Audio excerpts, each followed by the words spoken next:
नमस्कार दोस्तों, स्वागत है आपका मेरे YouTube चैनल BMS ट्यूटोरियल में। फ्रेंड्स, आज हम आपके लिए लेके आए हैं द्रव्य गुण पेपर 1 का, जो हम आपका सिलेबस कवर अप करवा रहे थे उसकी सीरीज़। तो अगर हम आपसे बात करें तो हम इससे पहले द्रव्य के बेसिक्स और काफ़ी सारी वीडियोस अपने चैनल पर अपलोड कर चुके हैं। अगर आपने नहीं देखी तो आप प्लीज़ जाकर देख लें। आज हम बात करते हैं कर्म विज्ञानी यूनिट के बारे में, जिसमें हम आपके सिलेबस का ये टॉपिक कवर करेंगे। ठीक है, इसमें हम बात करेंगे कर्म के लक्षण के बारे में, स्वरूप के बारे में और भेद के बारे में। और हम जितने भी ये 24 कर्म्स दिए गए हैं इनके बारे में हम बात करेंगे और इनके एग्जाम्पल को आज हम समझेंगे, वो भी काफ़ी इजी लैंग्वेज में। तो चलिए फिर शुरू करते हैं। तो अब हम शुरू करते हैं। इससे पहले एक बात और, अगर आपको ये हैंड रिटन नोट्स चाहिए तो लिंक मैंने डिस्क्रिप्शन में दे दिया, आप हमारे टेलीग्राम चैनल से जाके ले सकते हैं। तो आज हम बात करते हैं कर्म के बारे में। तो सबसे पहले हम देखते हैं जो ये कर्म शब्द होता है इसकी उत्पत्ति कैसे होती है। तो इसकी उत्पत्ति देखें तो क्री धातु में मनीन प्रत्यय लगाने से क्या होता है, कर्म शब्द बनता है, जिसका अर्थ क्या होता है, क्रिया। ठीक है, अब हम इसकी बात कर लेते हैं इसकी निरुक्ति की। तो इसकी निरुक्ति की बात करें, क्रियते इति कर्म, मतलब अर्थात जिसके द्वारा क्रिया की जाए उसे हम क्या बोलते हैं, कर्म बोलते हैं। ठीक है, तो अब हम बात कर लेते हैं इसके लक्षण के बारे में। लक्षण के बारे में अगर हम बात करें तो जो देखो, कर्म की परिभाषा है लक्षण के बारे में अगर हम बात करें तो जो पदार्थ द्रव्य आश्रित हो, मतलब द्रव्य के ऊपर डिपेंड हो। इससे पहले हम द्रव्य गुण बेसिक्स पर हम एक वीडियो अपलोड कर चुके हैं। अगर आपने नहीं देखी तो प्लीज़ आई बटन पर क्लिक करके जाके देख ले, क्योंकि उसमें हमने द्रव्य आश्रित पंच पदार्थ का बेसिक्स वगैरह सब कुछ जो है क्लियर किया है। तो इससे पहले आपको वो वीडियो मस्ट देखनी चाहिए। तो देखते हैं, सबसे पहले हम देखते हैं कि जो पदार्थ द्रव्य आश्रित हो। द्रव्य आश्रित में हमने बात किया था पंच पदार्थ के बारे में इससे पहले। तो द्रव्य आश्रित का मतलब क्या है कि जो कर्म होता है वो भी द्रव्य पर आश्रित होता है। अगर द्रव्य होगा तो उसी पर कर्म होगा। ठीक है, और गुण से रहित तो संयोग और विभाग को उत्पन्न करने में उत्तरभावी हो, उसे कर्म कहते हैं। मतलब गुण से रहित हो, जो कर्म होगा उसके अंदर कोई गुण नहीं होगा लेकिन वो संयोग विभाग करेगा। मतलब जैसे कि हमने कोई भी द्रव्य लिया, ठीक है, वो क्या करेगा कि वात को घटाने वाला होगा। ठीक है, वात का क्षय करेगा, शमन करेगा। तो क्या बोलेंगे हम उसे कि जैसे हमने सेवन किया तो वो क्या कर रहा है, वात का शमन कर रहा है, तो उसे वो क्या कर रहा है, संयोग विभाग कर रहा है। बढ़े हुए वात को वो क्या कर रहा है, घटा रहा है। तो क्या हो गया, एक टाइप से कर्म हो गया। तो यहाँ पे संयोग विभाग से हमने इस कर्म को डिनोट करने की कोशिश की है, एक डेफिनेशन का रूप दिया है इसे। ठीक है, तो एक तो द्रव्य आश्रित होगा, गुण से रहित होगा और संयोग विभाग में उत्तरभावी होगा। ये इसकी लक्षण हो गए। अब हम बात कर लेते हैं कर्म के स्वरूप के बारे में। अगर हम कर्म के स्वरूप के बारे में बात करें तो कर्म क्या होता है, कर्म एक पदार्थ है जो गुण से रहित होता है, शरीर में दोष धातु मलों में परिवर्तन उत्पन्न करता है। मतलब हमारे कहने का मतलब क्या है कि दोष धातु मल, ये जो क्रियाएं होती, कोई भी द्रव्य का हमने सेवन किया वो हमारे शरीर में जो क्रिया कर रहा है उसको हम क्या टर्म देंगे, उसको हम कर्म टर्म देंगे। जैसे कि लंघन, ब्रीहन, तो हमारे जो द्रव्य गुण शास्त्र में लंघन, ब्रीहन आदि को, इन क्रियाओं को क्या बोला गया है, कर्म बोला गया। ठीक है, इसमें ये है क्योंकि इसमें क्या होता है कि परिवर्तन करता है, एक टाइप से चेंज लाता है। ये दोष में लाए, धातु में लाए, मल में लाए, वो किसी भी प्रकार का जो चेंज आता है ना उसको हम क्या बोलते हैं, कर्म बोलते हैं। और द्रव्य गुण शास्त्र में और चिकित्सा शास्त्र में जितने भी जो द्रव्य है वो शरीर पर होने वाले उसकी जो जो क्रियाएं दिखाई देती है हमारे शरीर पर, जैसे लंघन, ब्रीहन, ठीक है, चिकित्सा क्रियाओं के कर्म, ये सब हम क्या बोलते हैं, इन्हें हम कर्म बोलते हैं। ठीक है, अब हम बात कर लेते हैं कर्म के भेद के बारे में। तो कर्म के भेद के बारे में अगर हम बात करें तो इसको कई आधारों पर वर्गीकृत किया गया है। तो इसमें से हम 7 आधारों पर बात कर लेते हैं। अधिष्ठान की दृष्टि से बाहर है, और आभ्यंतर भेद से, प्राधान्य दृष्टि से, चिकित्सा दृष्टि से, पंचकर्म की दृष्टि से, वैशेषिक दर्शन और या लौकिक दृष्टि से, या द्रव्य गुण शास्त्र की दृष्टि से। ठीक है, तो अब हम बात करते हैं एक एक करके। अधिष्ठान भेद से क्या होगा, हमने कर्म को 3 प्रकार से विभाजित किया है, स्थानिक कर्म, साप्ताहिक कर्म और विशिष्ट कर्म। ठीक है, स्थानिक कर्म कौन से होते हैं, जो कोई भी द्रव्य है उसका हमने सेवन कर लिया, उसका गुण और रस कार्य करता है जब हमारे शरीर पर, तो उसे हम क्या कहते हैं, स्थानिक कर्म कहते हैं। साप्ताहिक कर्म किसे कहते हैं, जब कोई भी द्रव्य हमने फ्रेंड्स, अगर आपको ये टॉपिक नहीं समझ में आ रहा तो प्लीज़ आई बटन पर क्लिक करके जाके पहले द्रव्य गुण बेसिक की जो हमने वीडियो बना रखी है उसको जाके देखें, क्योंकि उसमें हमने आपके सिलेबस का ऑलमोस्ट जितना भी बेसिक है सब कुछ कवर अप कर रखा है। ठीक है। तो सार्वदेहिक कर्म कौन सा होता है? कोई भी द्रव्य है हमने सेवन किया तो उसका वीर्य या विपाक कर्म कर रहा है। देखो हमने क्या बताया था कि जब हम द्रव्य का सेवन करते हैं तो उस पर पंच पदार्थ आश्रित रहते हैं। पंच पदार्थ आश्रित रहते हैं, कौन कौन से थे वो पंच पदार्थ? गुण, रस, वीर्य, विपाक और प्रभाव। और ये पांचों ही कोई ना कोई इनमें से अपना कार्य करता है। जैसे कि हमने किसी भी द्रव्य का सेवन किया तो उसका गुण कार्य कर रहा है, जैसे कि वो रुक्षता उत्पन्न कर रहा है, उसका गुण क्या है? रुक्ष है, तो वो रुक्षता उत्पन्न कर रहा है। ठीक है। उसका रस मधुर है तो मधुर के अकॉर्डिंग वो कफ की वृद्धि कर रहा है। ठीक है। तो ये क्या हो गया? स्थानिक कर्म हो गए। सार्वदेहिक कर्म कौन से हो गए? जैसे वीर्य, विपाक, जैसे कि हमने शुंठी ले ली, उसका क्या होता है? उसका उष्ण वीर्य होता है। ठीक है। तो उष्ण वीर्य में अगर हम देखें और कटु विपाक, तो उसके जो जो कर्म होंगे, जैसे कि उष्ण वीर्य क्या कर रहा है? शरीर में उष्णता उत्पन्न कर रहा है, तो ये सब क्या हो गए? ये स्थानिक सार्वदेहिक कर्म हो गए। जैसे कि रसायन, वाजीकरण, ये संपूर्ण शरीर में होते हैं। स्थानिक कर्म क्या होते हैं? मेनली आपके ऑर्गन्स में दिखेंगे, या जैसे कि वर्ण शोधन आदि में। ठीक है। विशिष्ट कर्म की बात करें तो सभी प्रभावजन्य कर्म, जिस द्रव्य का प्रभाव कार्य करेगा उसे हम क्या बोलते हैं? कि प्रभावजन्य कर्म। ये प्रभाव वाला टॉपिक जो हमने कवर अप कर रखा है उसमें आपको ऑलमोस्ट सारे प्रभाव पता चल जाएंगे। तो एक ही करके अगर आप सीक्वेंस वाइज वीडियोस को देखते हैं तो आपको बहुत इजीली ये सारा सिलेबस समझ में आ जाएगा और जल्द से जल्द आपका कवर अप भी हो जाएगा। अब हम बात कर लेते हैं बाह्य और आभ्यंतर भेद से। तो कर्म जो होता है वो दो प्रकार का होता है, बाह्य और आभ्यंतर भेद से बात करें तो जो बाह्य और आभ्यंतर भेद से दो प्रकार का होता है, अंतःपरिमार्जन और बहिपरिमार्जन। अंतःपरिमार्जन कौन सा होता है? जिस द्रव्य का हम अभ्यंतर प्रयोग करते हैं। और द्रव्य का प्रयोग क्यों करते हैं? रोगों का शमन करने के लिए या रोगों को दूर करने के लिए जिस द्रव्य का हम अभ्यंतर प्रयोग करते हैं। ठीक है। जैसे हमने कोई भी द्रव्य का सेवन किया, हमने कोई भी मेडिसिन ले ली, लेट्स सपोज यही है, आयुर्वेदिक में हम द्रव्य की बात कर लेते हैं। जैसे कि हमें अम्ल पित्त की प्रॉब्लम है तो हमने त्रिफला चूर्ण ले लिया। ठीक है। तो ये सब क्या हो गया? ये डायरेक्टली डिनोट हो गया एक टाइप से कि अंत परिमार्जन है ये। अब बहिरे परिमार्जन में क्या होगा कि द्रव्य का बाहरी प्रयोग होगा, जैसे कि लेप, सेक आदि हम करते हैं ना बाहरी डिजीज को ठीक करने के लिए। जैसे कि हमें विसर्प, कंडू रोगों में मेनली हम लेप या सेक आदि लगाते हैं, तो इसके लिए बहिरे परिमार्जन कर्म होते हैं। ठीक है। अब हम बात कर लेते हैं प्रधान्य की दृष्टि से दो भेद के होते हैं, प्रधान और मुख्य कर्म, और अप्रधान या गौण कर्म भी बोलते हैं। देखो कोई भी द्रव्य का हमने सेवन किया तो वो द्रव्य किसी विशेष संस्थान, अंग, प्रत्यंग पर जो विशिष्ट कार्य करता है। जैसे कि लेट्स सपोज कि हमें हार्ट डिजीज है तो हमने एक मेडिसिन ली, उसका कार्य क्या है कि हार्ट की सारी प्रॉब्लम्स को ठीक करना। ठीक है। तो वो क्या हो गया? उसका मेन कर्म हो गया। अब जैसे इसका एग्जाम्पल दिया गया है, विकासी द्रव्य के सेवन करने से ओज विश्लेषण होता है। मतलब कहने का मतलब क्या है? जब हम विकासी कर्म के बारे में बात करेंगे तो वो द्रव्य होते हैं ये जो ओज को सुखा देते हैं, ओज को सुखा देते हैं और क्या करते हैं? धातुओं को अलग अलग कर देते हैं, सभी धातुओं को, और संधियों को ढीला कर देते हैं। पर जो विकासी द्रव्य होता है उसका मेन कार्य क्या है? ओज का विश्लेषण कर देना। ठीक है। और अप्रधान या गौण कर्म की बात करें तो जो क्रिया होती है, किसी विशेष जो क्रिया की जाती है, किसी भी द्रव्य का हमने सेवन किया तो उसके द्वारा वो हमारे शरीर में क्या क्रिया दिखा रहा है, तो उसे हम क्या कहते हैं? अप्रधान या गौण कर्म। इसका एक एग्जांपल देती हूँ मैं आपको। जैसे कि कैंसर के ट्रीटमेंट में अगर आप देखें तो कीमोथेरेपी दी जाती है मेनली। तो कीमोथेरेपी क्या करती है कि जो कैंसरस सेल है उनको क्या करती है? डिस्ट्रॉय करती है, तो उनको मारती है। और लेकिन ये तो हो गया उसका प्रधान कर्म, मुख्य कर्म। और उसका अप्रधान या गौण कर्म क्या होगा? जो हमें हेयर फॉल वगैरह होता है, ठीक है, जो बिल्कुल बाल झड़ने शुरू हो जाते हैं, बाल बिल्कुल टूटने शुरू हो जाते हैं, तो ये कीमो की वजह से होता है। ठीक है। ये हो गया उसका अप्रधान कर्म। जैसे जो हमारी वेन्स होती है वो बिल्कुल वैसी हो जाती है, ब्लूइश हो जाती है, तो ये क्या हो गया? ये उसका अप्रधान या गौण कर्म हो गया। अब इसका एग्जाम्पल हमने आयुर्वेदिक की दृष्टि से दिया। जैसे मैंने आपको बताया विकासी द्रव्य, आप आगे ही विकासी द्रव्य के बारे में बात करेंगे इस वीडियो में, लेकिन मैं आपको बता देती हूँ जो विकासी द्रव्य होता है उसका मेन कार्य होता है ओज का विश्लेषण करना, और उसके सेवन से क्या क्रिया होती है? जो स्नायु होती है उसका बंधन क्या होता है? स्थिर हो जाता है। ठीक है।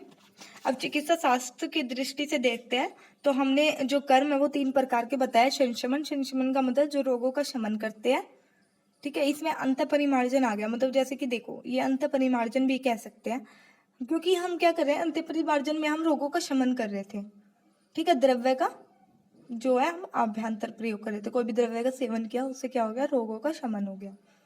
अब संशोधन कर्म क्या है, संशोधन कर्म में हम क्या कर रहे हैं कि रोग मतलब हमने कोई भी द्रव्य लिया, उससे क्या होगा, रोगों को बाहर निकालना, तो वो क्या हो गया, संशोधन कर्म हो गया। जैसे कि हमने अपने आयुर्वेदा में पंचकर्म को डिस्क्राइब किया संशोधन कर्म से, वमन, विरेचन, निरूह, अनुवासन, शिरोविरेचन।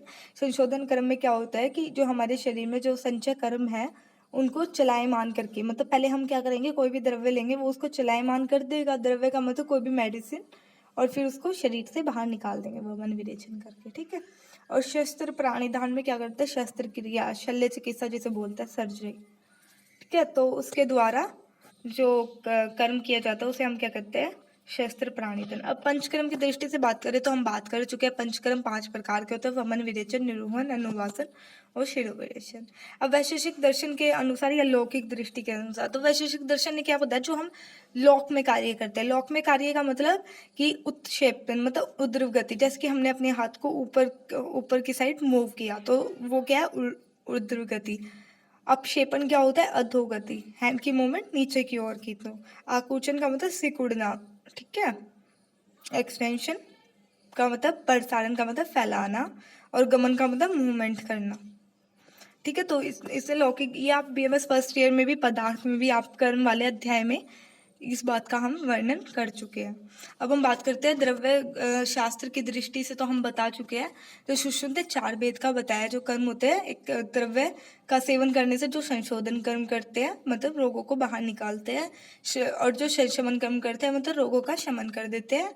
आहारज कर्म कौन से करते हैं, जो हम द्रव्य का सेवन करते हैं वो हमारे मतलब आहार में जाके कर्म करते हैं, मतलब धातु की पुष्टि करना, ये सब, ठीक है। और आचार में मतलब तम, और ये जो मानसिक रोग है उनको ठीक करना, ठीक है।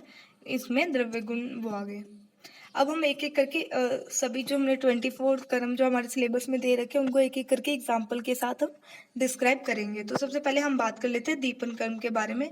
तो दीपन कौन से द्रव्य होते हैं, दीपन वो द्रव्य होते हैं जो जठराग्नि की तो दीप्ति करे। द से आपको याद रखना है दीप्ति, तो दीप्ति किसकी होती है, जठराग्नि की, लेकिन आम का पाचन ना करे।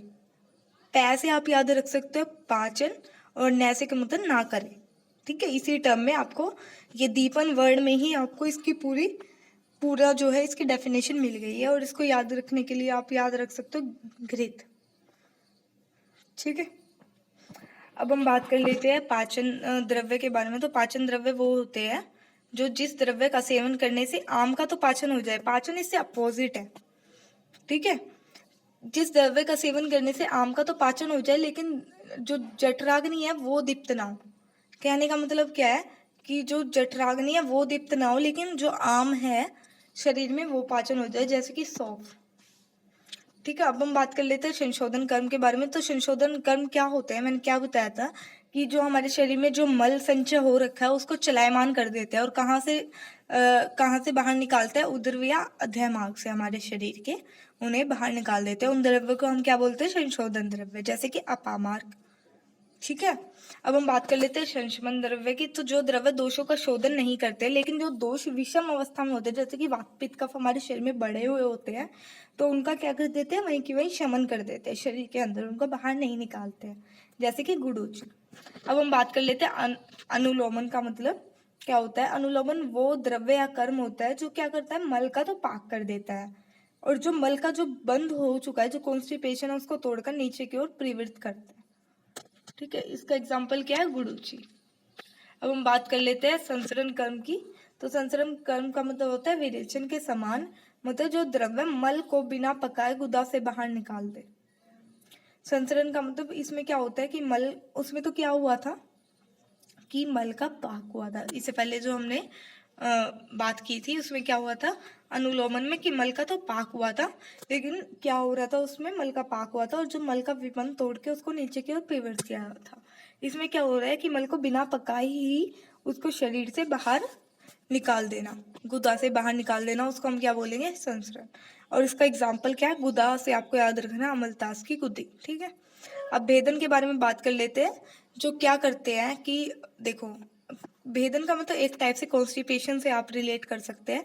जो द्रव्य विबंध हो गया, मतलब पिंडी रूप जो मल हो जाता है, जो उसको द्रव रूप में लाकर अधोमार्ग से बाहर निकाल देना। और इसका एग्जाम्पल क्या हो गया, कुटकी।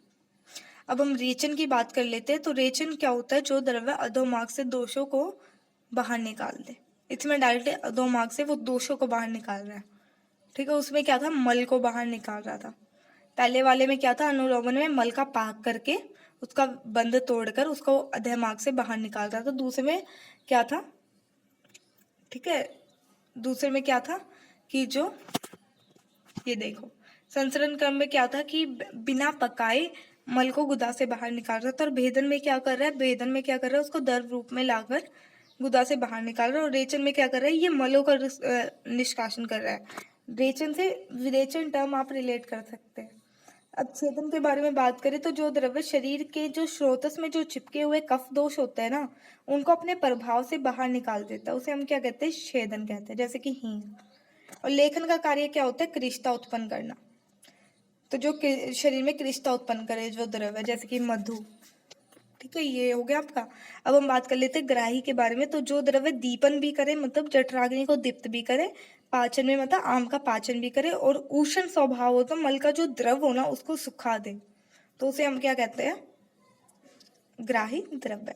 इसका एग्जाम्पल क्या है, इसका एग्जाम्पल है शुंठी, ठीक है। अब हम आगे बात कर लेते हैं। आगे हम बात कर लेते हैं स्तंभन की। तो स्तंभन द्रव्य कौन से होते हैं, जो चलायमान या द्रव पदार्थ को रोके, ठीक है। कोई भी द्रव पदार्थ है उसको वहीं की वहीं रोक दे, तो वो क्या है, जैसे कि सोना पाठा। अब मदकारी का मतलब एक टाइप से आप मद, उसमें क्या टर्म आ रही है, मद आ रही है। तो आप क्या करोगे, जो तमोगुण की उत्पत्ति करे, बुद्धि का नाश करे, उनको हम क्या बोलते हैं, मदकारी द्रव्य, जैसे कि मद, अरिष्ट, ये सब, ठीक है। अब प्रमाथि की बात करें तो क्या होता है कि जो स्रोतस में चिपके हुए दोष होते हैं, उसमें क्या था, छेदन में जो द्रव्य अपनी शक्ति से स्रोतस में कफ प्रधान दोष थे। इसमें ये सारे दोषों, कोई सा दोष हो जो स्रोतस में चिपका हुआ दोष होगा, इसको अपनी शक्ति से क्या करेगा, दोषों का संचय करेगा। उसमें क्या था, दोषों को बाहर निकाल रहा था संचय करके, ये केवल संचय करेगा। डेफनेस देख लेना एक बार आप, छेदन और प्रमाथि में। इसका एग्जाम्पल क्या हो गया, मरीच, ठीक है। अब अभिसंधि की बात करते हैं। तो अभिसंधि में क्या होगा, जो द्रव्य दोष धातु मल, और जो दोष धातु मल के जो स्रोतस होंगे उसमें क्लेदता उत्पन्न करे, जैसे कि मंदक, दही। इसका एग्जाम्पल ये हो गया अभिसंधि में। अभिसंधि में क्या कर रहा है, क्लेद उत्पन्न कर रहा है, किसमें, दोष धातु और मल के स्रोतस में। अब हम बात कर लेते हैं वैवाई के बारे में। तो वैवाई क्या करता है, जो द्रव्य अपक व जठराग्नि से, देखो हमने किसी भी द्रव्य का सेवन किया तो उसको जठराग्नि से पकने से पहले ही वो क्या हो गया, हमारे पूरे शरीर में फैल गया, और बाद में उसका पाक हुआ, जिससे उसने अपने कर्म और वो गुण को दिखाता है, ठीक है। बाद में पाक होने के बाद हमने सेवन किया, पूरे शरीर में फैल गया, बाद में वो अपना अफेक्ट दिखाता है, ठीक है। तो उसे हम क्या बोलते हैं, वैवाई, जैसे कि अहिफेन। अब विकासी के बारे में बात करें, जैसे कि देखो विष, एक टाइप से विष, इसका एग्जाम्पल ले सकते हैं। क्योंकि देखो क्या होता है कि जब हम विष का सेवन करते हैं तो वो एकदम से पूरे संपूर्ण शरीर में फैल जाता है, और फिर उसका पाक होता है तो वो अपना पूरा अफेक्ट, गुण और धर्म दिखाता है। विकासी द्रव्य के बारे में हम बात कर चुके हैं कि यह ओज का विश्लेषण करता है। देखो जो द्रव्य संपूर्ण शरीर में रहने वाले ओज, जो हमारे शरीर में पूरा ओज रहता है उसको सुखा देता है, और क्या करता है, शरीर में रस से लेकर वीर्य पर्यंत सभी धातुओं को सुखा देता है। ओज के साथ साथ धातुओं को भी सुखा देता है, और क्या करता है, संधियों को ढीला कर देता है, जैसे कि सुपारी, ठीक है। अब हम बात कर लेते हैं रसायन कर्म के बारे में। रसायन का मतलब आपको पता है कि जो वृद्ध अवस्था को रोके और रोगों को दूर करे। तो इसका एग्जाम्पल क्या है, गुगुल। वाजीकरण में जिस पदार्थ से जो है पुरुष में स्त्री के साथ संसर्ग करने की शक्ति आ जाती है, ठीक है। वाजीकरण में मांस, इसका एग्जाम्पल हो गया। जीवनीय में बात करते हैं, जीवन से रिलेट कर सकते हैं, जो जीवन और आयु को धारण करने वाला और आयु के लिए हितकारी हो, ठीक है। इसका एग्जाम्पल हम क्या दे सकते हैं, विदारी, कंद। बल्ले, बल्ले का मतलब जो शरीर के लिए हितकारी और बल को बढ़ाने वाला।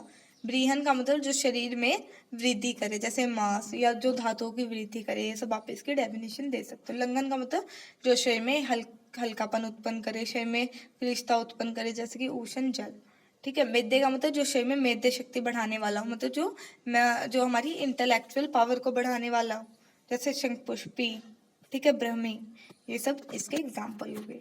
तो आज आपका ये पूरा कर्म विज्ञानीय जो अध्याय है वो समाप्त होता है। अगर आपको वीडियो पसंद आए तो प्लीज़ लाइक ज़रूर कर दे, इसके पीछे काफ़ी मेहनत होती है हमारी। और ज़्यादा से ज़्यादा शेयर करना ना भूलें। नोट्स आपको टेलीग्राम से मिल जाएंगे और धन्यवाद।